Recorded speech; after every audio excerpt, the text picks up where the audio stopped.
తెలంగాణ మాజీ సీఎంకు సిట్ మరోసారి సిట్ నోటీసులు జారీ చేసింది. దీంతో ఎర్రవల్లిలోని ఫామ్ హౌస్లో కేటీఆర్, హరీష్ రావు సీనియర్ నేతలతో కేసీఆర్ సమావేశమయ్యారు. సిట్ నోటీసులపై నేడు సీనియర్ న్యాయవాదులతో చర్చించినట్లు సమాచారం. నోటీసులపై కోర్టుకు వెళ్లే యోచనలోనూ ఉన్నట్లు తెలుస్తోంది. ఇక సిట్ విచారణకు హాజరు కావాలా వద్దా అని దానిపై సమాలోచనలో ఉన్నట్టు సమాచారం. నిన్న రాత్రి రెండోసారి సిట్ నోటీసులు జారీ చేసింది. ఇక రేపు మధ్యాహ్నం 3 గంటలకు విచారణకు హాజరు కావాలని 160 సిఆర్పిసి కింద ఈ నోటీసులు ఇచ్చారు. ఎర్రవల్లి ఫామ్ హౌస్ లో కాకుండా హైదరాబాద్లోని నందినగర్ నివాసంలోనే విచారణ జరపనున్నట్లు సిట్ స్పష్టం చేసింది. గురువారం సిట్ తొలిసారి నోటీసులు జారీ చేయగా మున్సిపల్ ఎన్నికల ప్రచారం, అభ్యర్థుల ఖరారు అంశంలో బిజీగా ఉన్నందున మరో తేదీ కేటాయించాలని కేసీఆర్ కోరారు. ఇందుకు సిట్ అంగీకరించింది. అయితే తనను ఎర్రవల్లిలోని ఫామ్ హౌస్లోనే విచారించాలని ఆయన చేసిన విజ్ఞప్తిని మాత్రం సిట్ అధికారులు తిరస్కరించారు. న్యాయ నిపుణుల సలహా మేరకు నందినగర్లోని అధికారిక నివాసంలోనే విచారణ జరపాలని నిర్ణయించి నిన్న రెండోసారి నోటీసులు అందజేశారు. రైట్, ఇక ఇదే అంశానికి సంబంధించి తాజా అప్డేట్స్ మా స్పెషల్ కరెస్పాండెంట్ మహేందర్ రెడ్డి అందిస్తారు. మహేందర్ రెడ్డి. కేసీఆర్ సంబంధించిన ఫోన్ ట్యాపింగ్ కేసులో మరి సిట్టు మరోసారి అయితే కలిసింది. మరి తాజాగా కేసీఆర్ ను విచారించేందుకు నోటీసులు కూడా జారీ చేసింది. ఫిబ్రవరి 1వ తేదీన మధ్యాహ్నం 3 గంటలకు తప్పనిసరిగా హాజరై విచారణకు సహకరించాలని నోటీసులో కూడా కోరుకోవడం జరిగింది. మరి దీంట్లో భాగంగా మొదట ఫస్ట్ ఇచ్చినటువంటి నోటీసులో నా వయసు రీత్యా నేను విచారణకు జూబ్లీహిల్స్ కానీ రాలేను, మీరు ఎర్రవల్లి ఫామ్ హౌస్ కానీ ఉన్నటువంటి నివాసానికి వచ్చి విచారించవచ్చు అని చెప్పేసి ఫస్ట్ ఇచ్చిన నోటీస్ కి అయితే కేసీఆర్ కూడా రిప్లై ఇవ్వడం జరిగింది. అలాగే మొదటి ఇచ్చినటువంటి నోటీస్ లో కూడా ఎలక్షన్ అంటే మున్సిపల్ ఎన్నికల ఉన్నటువంటి నేపథ్యంలో, అలాగే వాళ్ళకి బీఫామ్ ఇచ్చిన నేపథ్యంలో విచారణకు హాజరుగా ముందు షెడ్యూల్ గా ఉందని అన్నారు. ఇప్పుడు రెండవసారి అయితే సిట్ అయితే నోటీస్ అయితే ఇచ్చింది విచారణకు రావాలని.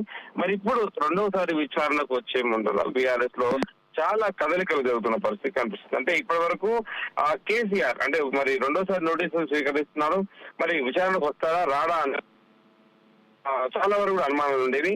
మరి కేసీఆర్ వస్తారా రాడా అనే దానిపైన అంటే ఇంకా బీఆర్ఎస్ నుంచి అధికారంగా ఎవరికి చెప్పని పరిస్థితి. కాకపోతే దీంట్లో బీఆర్ఎస్ తరఫున కేసీఆర్ అయితే తర్జన పడుతున్నట్టు అయితే తెలుస్తుంది. అలాగే ఏంటంటే తానే స్వయంగా ఉన్న అడ్రస్ లో రిప్లై ఇస్తానన్నట్టు చెప్పిన నేపథ్యం. మరి ఇప్పుడు పోలీసులు మాత్రం నందినగర్ నివాసానికి నోటీసులు ఇచ్చారు. నందినగర్ లోనే విచారణ జరుపుతామని వాళ్ళు చెప్పిన నేపథ్యంలో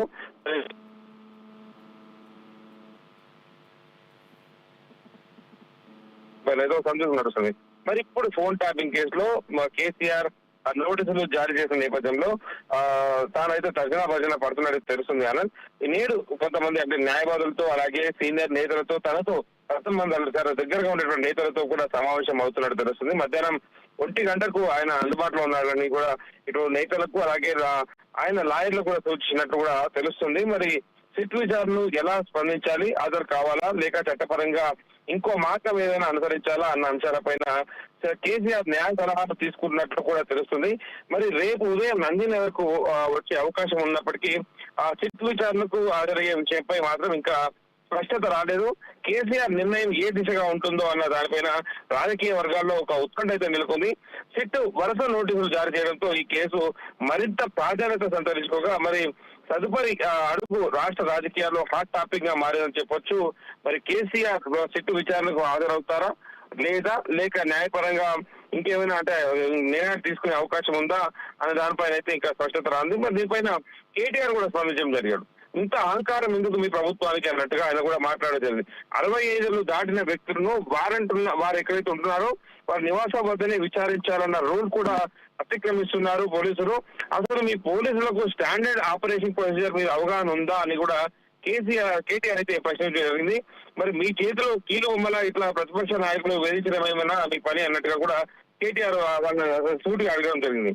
మరి చట్టం మీద, న్యాయం మీద, ధర్మం మీద మీకు గౌరవం లేకపోవచ్చు, కానీ మాకు వాటి మీద పూర్తి విశ్వాసం ఉన్నది. ఈ అక్రమ కేసులన్నీ కూడా మేము ఛేదిస్తాం. మీ ప్రతి తప్పుడు పనిని వెలికితీసి తెలంగాణలో ప్రజలకు ముందు పెడతాం. మీరు ఎన్ని వేధింపులకు పాల్పడుతున్నారో ప్రజలు గమనిస్తున్నారు. తప్పకుండా సమయం వచ్చినప్పుడు మీకు ప్రజాక్షేత్రంలోనే బుద్ధి చెప్తారు అనేటట్టుగా కూడా కేటీఆర్ తన ట్విట్టర్ ద్వారా కేసీఆర్ కు రెండోసారి సిట్టు జారీ చేసిన నోటీసుల పైన స్పందించడం కూడా జరిగింది. ఓకే మహేందర్ రెడ్డి, మరి ఈ యొక్క ఎర్రవల్లి ఫామ్ హౌస్ లో సీనియర్ నేతలతో కేసీఆర్ భేటీ అయ్యే అవకాశం కనిపిస్తా ఉంది అన్నట్టుగా తెలుస్తా ఉంది. మరి ఇందులో కవిత పాల్గొనే అవకాశం కనిపిస్తా ఉందా? కవిత ముందు నుంచి కూడా బీఆర్ఎస్ పార్టీ అయినా బీఆర్ఎస్ అధినేత పైన ఫోన్ ట్యాపింగ్ పైన చాలా ఓపెన్ గా మాట్లాడడం జరిగింది. మొన్న కూడా కేసీఆర్ కు మొదటిసారి నోటీసులు వచ్చిన నేపథ్యంలో ఆమె ఇక్కడ కూడా కేసీఆర్ కు నోటీసులు ఏ రకంగా ఇస్తారు అనే దానిపైన మాట్లాడకుండా మున్సిపల్ ఎన్నికలు ఉన్నాయని మాత్రమే గుంపు మేస్త్రి ఈ నోటీసులు ఇచ్చారు అన్నాడు. అలాగే ఫోన్ ట్యాపింగ్ జరగడం అనేది చాలా బాధాకరమని, దీనిపైన త్వరితగతిన ఒక కంక్లూజన్ రావాలని కూడా మన కవిత చాలా స్పష్టంగా మాట్లాడడం జరిగింది. కానీ ఇప్పుడు కవిత ఫోన్ ట్యాపింగ్ జరిగింది అని బాహాటంగానే చాలా సార్లు చెప్పిన విషయం, తన భర్త తన ఫోన్ ట్యాప్ చేశారని కూడా తను చెప్పిన విషయం. మరి దీనికి కారకులు బీఆర్ఎస్ పార్టీలో సంతోష్ కుమార్ ఇక్కడ ప్రధాన కారణం అన్నట్టుగా కూడా తను ఆరోపించింది. సో సంతోష్ కుమార్ ను డైరెక్ట్ గా కార్నర్ చేసిందంటే దీంట్లో కేసీఆర్ ను కూడా ఇండైరెక్ట్ గా తను అన్నట్టుగానే భావించాల్సిన అవసరం ఉందన్నట్టుగా కూడా ఇటు రాజకీయ విశ్లేషకులు చెప్తున్నారు. సో కాబట్టి బీఆర్ఎస్ తో అసలు సత్సంబంధాలు పూర్తిగా లేనప్పటికీ కవిత అసలు ఇలాంటి వ్యవహారాలను తలదూర్చకపోరు, అలాగే రాకపోవచ్చు అనేటువంటి విషయాలు ఎక్కువ తెలుస్తున్నాయి. కవితకు మాత్రం ఇంకా ఆహ్వానం లేదు. కనీసం ఇటు తన ట్విట్టర్ వేదిక కావచ్చు, ఇంకేదేం కావచ్చు, నోటీసుల పైన కానీ ఫోన్ ట్యాపింగ్ వ్యవహారం పైన కానీ ఎక్కడ కూడా మాట్లాడలేదు. అలాగే మాజీ ముఖ్యమంత్రి కేసీఆర్ ను కలుసున్నట్టుగా కూడా ఇక్కడ చెప్పని పరిస్థితి. ఓకే, ఫైనల్ గా మరి హరీష్ రావు సిట్ విచారణకు హాజరయ్యే అవకాశం ఫైనల్ గా ఉందా, లేదంటే నోటీసులపై కోర్టుకు వెళ్ళి తెలుసుకునేటువంటి అవకాశాలు కూడా కనిపిస్తా ఉన్నట్టుగా తెలుస్తా ఉంది. మరి ఇది నిజమేనా? కేసీఆర్ అయితే ఈ విషయంలో 2 పర్యాలను ముఖ్యమంత్రిగా పనిచేశారు, ఒక పార్టీకి అధినేతగా ఉన్నారు. ఏదైనా అంటే ఇవరకు కాళేశ్వరం కావచ్చు, ఇవన్నీ విషయాల వరకు ఆరోపణలు ఎదుర్కొన్న వ్యక్తి. కానీ ఫోన్ ట్యాపింగ్ అనేది చాలా చిన్న విషయం అని, సిల్లీ విషయం అని, లుట్టపీస్ కేసు అని చాలా సార్లు బీఆర్ఎస్ అయితే అభివర్ణించింది. మరి అలాంటి చిన్న కేసు అనుకుని ఏదైతే వాళ్ళ కొట్టిపారేశారో అలాంటి కేసు పైన ఇప్పుడు కేసీఆర్ కు 2 సార్లు ముఖ్యమంత్రిగా పనిచేసిన వ్యక్తికి తెలంగాణలో ఏదైతే కీలకంగా వ్యక్తి అనుకోవచ్చు, కేసీఆర్ కు ఆరోగ్యంగా ఉన్నటువంటి ఇమేజ్ అది. అలాంటి వ్యక్తిని ఇంత చిన్న కేసు అని బీఆర్ఎస్ చెప్పిన నేపథ్యంలో అలాంటి కేసులో చిన్న కేసులోనే జూబ్లీహిల్స్ పోలీస్ స్టేషన్ నుంచి నోటీసులు రావడం, విచారణకు 2వ సారి అంటే నోటీసులు రావడం, అది కూడా నందనగర్ లో రేపు అందుబాటులో ఉండాలని దాంట్లో ఆదేశించడం, మరి వీటన్నిటిపైన కేసీఆర్ లాంటి వ్యక్తి నేరుగా హాజరవుతానని అంటే మొన్న కారణాలు చెప్పారు, ఎలక్షన్స్ ఉన్నాయి, అదే మున్సిపల్ ఎలక్షన్ అని. కానీ నేడు ఇంకా ఎలాంటి రిప్లై అయితే ఇవ్వలేరు. కానీ తర్జన భర్జన పడుతున్నట్టయితే తెలుస్తుంది. న్యాయపరంగా ఎదుర్కోవాలని, విచారణకు హాజరు కాకుండా ఉండాలని మరి సీనియర్ నేతలతో పాటు ఇటు అడ్వకేట్లు అంటే న్యాయ సలహాలు కూడా తీసుకునే అవకాశం ఉన్నట్టుగా కూడా తెలుస్తుంది. కాబట్టి ఇంత చిన్న కేసు అయినప్పటికీ ఇంత మేర ఆలోచిస్తున్నారంటే ఈ కేసు ప్రాధాన్యత ఎంతో మనకు తెలుస్తుంది అని. మరి దీనిపైన కేసీఆర్ ఏం స్పందిస్తారు, మన విచారణకు హాజరవుతారా, విచారణకు హాజరైన తర్వాత రాష్ట్రంలో బీఆర్ఎస్ పరిస్థితి ఏంటి, రాజకీయంగా జరిగేటువంటి పరిణామాలు ఏంటి అనేది మాత్రం ఒక ఊహాజనితంగా అందనంత పరిస్థితి ఉన్నట్టుగా తెలుస్తుంది. Thank you Mahender Reddy.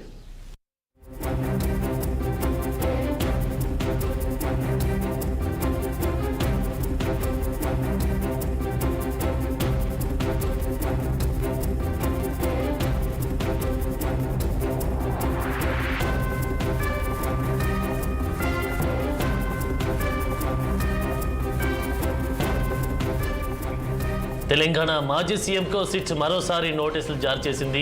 దీంతో ఎర్రవల్లిలోని ఫామ్ హౌస్లో కేటీఆర్, హరీష్ రావు సీనియర్ నేతలతో కేసీఆర్ సమావేశమయ్యారు. సిట్ నోటీసులపై నేడు సీనియర్ న్యాయవాదులతో చర్చించినట్టు సమాచారం. నోటీసులపై కోర్టుకు వెళ్లే యోచనలో ఉన్నట్లు తెలుస్తోంది. సిట్ విచారణకు హాజరు కావాలా వద్దా అని దానిపై సమాలోచనలో ఉన్నట్లు సమాచారం. నిన్న రాత్రి 2వసారి సిట్ నోటీసులు జారీ చేసింది. రేపు మధ్యాహ్నం 3 గంటలకు విచారణకు హాజరు కావాలని 160 సిఆర్పిసి కింద ఈ నోటీసులు ఇచ్చారు. ఎర్రవల్లి ఫామ్ హౌస్ లో కాకుండా హైదరాబాద్లోని నందినగర్ నివాసంలోనే విచారణ జరపనున్నట్లు సిట్ స్పష్టం చేసింది. గురువారం సిట్ తొలిసారి నోటీసులు జారీ చేయగా మున్సిపల్ ఎన్నికల ప్రచారం, అభ్యర్థుల ఖరారు అంశంలో బిజీగా ఉన్నందున మరో తేదీ కేటాయించాలని కేసీఆర్ కోరారు. ఇందుకు సిట్ అంగీకరించింది. అయితే తనను ఎర్రవల్లిలోని ఫామ్ హౌస్లోనే విచారించాలని ఆయన చేసిన విజ్ఞప్తిని మాత్రం సిట్ అధికారులు తిరస్కరించారు. న్యాయ నిపుణుల సలహా మేరకు నందినగర్లోని అధికారిక నివాసంలోనే విచారణ జరపాలని నిర్ణయించి నిన్న 2వసారి నోటీసులు అందజేశారు. గత బీఆర్ఎస్ ప్రభుత్వ హయాంలో ప్రతిపక్ష నేతలు, జర్నలిస్టులు, న్యాయమూర్తులు, ప్రముఖుల ఫోన్లను అక్రమంగా ట్యాప్ చేశారన్న ఆరోపణలపై 2024లో పంజగుట్ట పోలీస్ స్టేషన్లో ఈ కేసు నమోదైంది. ఈ కేసు దర్యాప్తులో భాగంగా ఇప్పటికే పలువురు పోలీసు ఉన్నతాధికారులతో పాటు బీఆర్ఎస్ నేతలు కేటీఆర్, హరీష్ రావు, సంతోష్ రావులను సిట్ విచారించి వారి వాంగ్మూలాలు నమోదు చేసింది.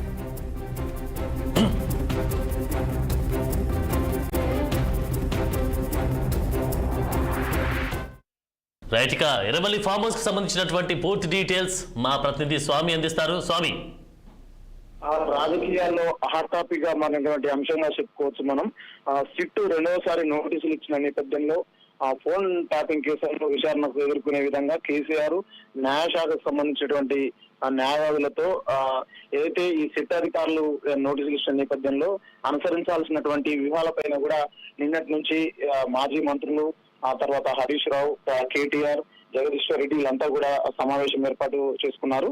ఈ మున్సిపల్ ఎన్నికల నేపథ్యంలో అభ్యర్థుల ఖరారు కావచ్చు, దానికి సంబంధించిన అంశాల నేపథ్యంలో కూడా చర్చించుకుంటున్నారు. న్యాయవాదులను అనుసరించాల్సిన వ్యూహాలపైన కూడా చర్చ జరిగింది. అలాగే ఈ అంశంలో ఈ సిట్ సంబంధించినటువంటి వ్యూహాలు ఏ విధంగా ఉండబోతున్నాయనే అంశాల్లో కూడా బీఆర్ఎస్ శ్రేణులు ఆందోళన కార్యక్రమాలు అయితే నిన్నటి నుంచి కూడా సిద్దిపేట జిల్లాలో చేపట్టడం జరిగింది. తెలంగాణ సాధించినటువంటి వ్యక్తిగా, ఒక తెలంగాణలో తెలంగాణ తీసుకొచ్చిన వ్యక్తిగా ఈ నోటీసులు ఇవ్వడం అనేది చాలా దారుణమైన విషయం అనేది కూడా ఇక్కడ ఈ బీఆర్ఎస్ శ్రేణులు అయితే ఆందోళన కార్యక్రమాలు చేపడతా ఉన్నారు. సో ప్రభుత్వం తీసుకునేటటువంటి సిటకాలు తీసుకునేటటువంటి విషయంలో ఆచితూచి కూడా ఈ యొక్క న్యాయశాఖకు సంబంధించినటువంటి వాళ్ళు కూడా డిస్కషన్ చేయబోతారు. సో ఏదేమైనా కూడా ఇప్పుడు వీళ్ళు ప్రభుత్వం తీసుకునే అంశాలపైన, సిట్ అధికారులు తీసుకునే అంశాలపైన కూడా ఆచితూచి వ్యూహం చేసే అవకాశాలు ఉన్నాయి. స్వామి, మరి ఒకటి మనం ఆలోచించవచ్చు, కేటీఆర్కి నోటీసులు ఇచ్చినప్పుడు, హరీష్ రావుకి నోటీసులు ఇచ్చినప్పుడు, అలాగే సేమ్ సంతోష్ రావు కూడా నోటీసులు ఇచ్చినప్పుడు రేపు 3 గంటలకు హాజరు కావాలి లేదా 11 గంటలకు హాజరు కావాలన్నప్పుడు వెళ్ళి హాజరైనటువంటి సందర్భం చూసాం. మరి కేసీఆర్కు ఇలాంటి నోటీసులు ఇచ్చినప్పుడు హాజరు కాకపోవడానికి గల కారణాలు ఏమైనా ఉండొచ్చు అంటారా? ఇప్పుడు అంటే ఏదైతే మాజీ ముఖ్యమంత్రి ఆయన వయసు నేపథ్యంలో ఆయన అంటే ఇంట్రెస్ట్ గా ఈ ఎర్రవల్లి సంబంధించినటువంటి రావాలనే అంశంలో కూడా వాళ్ళు అనుకోవడం జరిగింది. సో మరి సిట్ అధికారులను న్యాయపరంగా కావాల్సిన అంశాలు ఏందనేది కూడా న్యాయశాఖకు సంబంధించినటువంటి న్యాయవాదులతో ఈ ఉదయం నుంచి కూడా కొంతమంది న్యాయవాదులు ఎర్రవల్లి ఫామ్ హౌస్ కు వచ్చి సమావేశం ఏర్పాటు చేసుకోవడం జరిగింది. సో ఏదేమైనా కూడా దీని విషయంలో వాళ్ళు ఎట్లాంటి క్లారిటీకి వచ్చేదని మనకు 3 గంటల తర్వాత తెలియవచ్చు రేపు. ఈ సమావేశంలో ఎవరెవరు పాల్గొంటున్నారు, ఇప్పటి వరకు అప్డేట్స్ ఏంటి స్వామి?